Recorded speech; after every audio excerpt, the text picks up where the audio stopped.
सुल्तानगंज अगवानी घाट पुल के जल समाधि लेने के बाद से ही खगड़िया के जिस इंजीनियर योगेंद्र कुमार को निलंबित किया उसे पुल निर्माण निगम ने ट्रांसफर कर दिया है। हैरानी की बात यह है कि पुल के ध्वस्त होने के बाद योगेंद्र कुमार को जिम्मेदार माना गया और 5 जून को सस्पेंड कर दिया गया। अब उसी इंजीनियर को पुल निर्माण निगम ने एक दिन बाद यानी कि 6 जून को ट्रांसफर कर दिया है। यानी निगम को पता ही नहीं उसके इंजीनियर को पथ निर्माण विभाग ने सस्पेंड कर रखा है।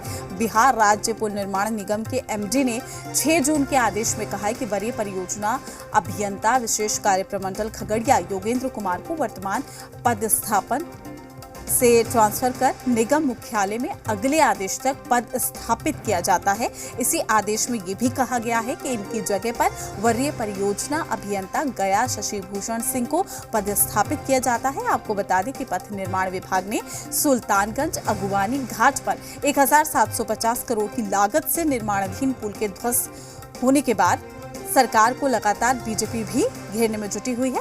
अब सवाल है कि क्या सरकार मामले में लीपापोती में जुटी है या फिर क्या बड़े अधिकारी को बचाने की कोशिश हो रही है। अब इस पर भी सियासत तेज हो गई है।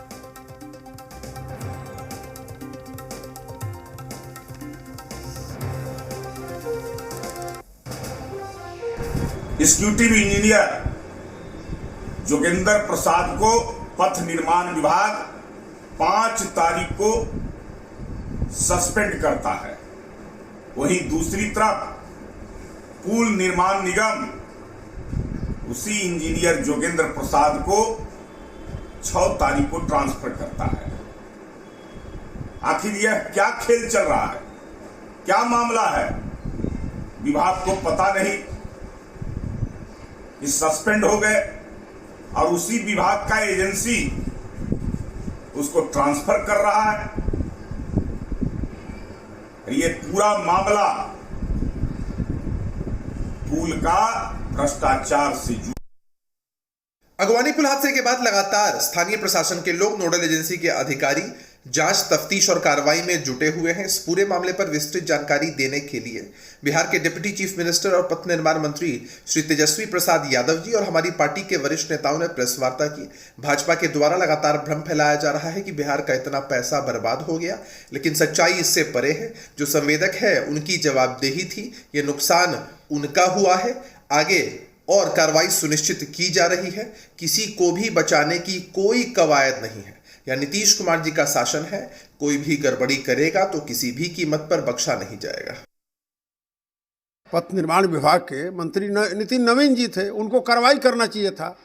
और हमारे नेता और बिहार के उप मुख्यमंत्री तेजस्वी यादव जी ने तो तत्काल कार्रवाई किया है।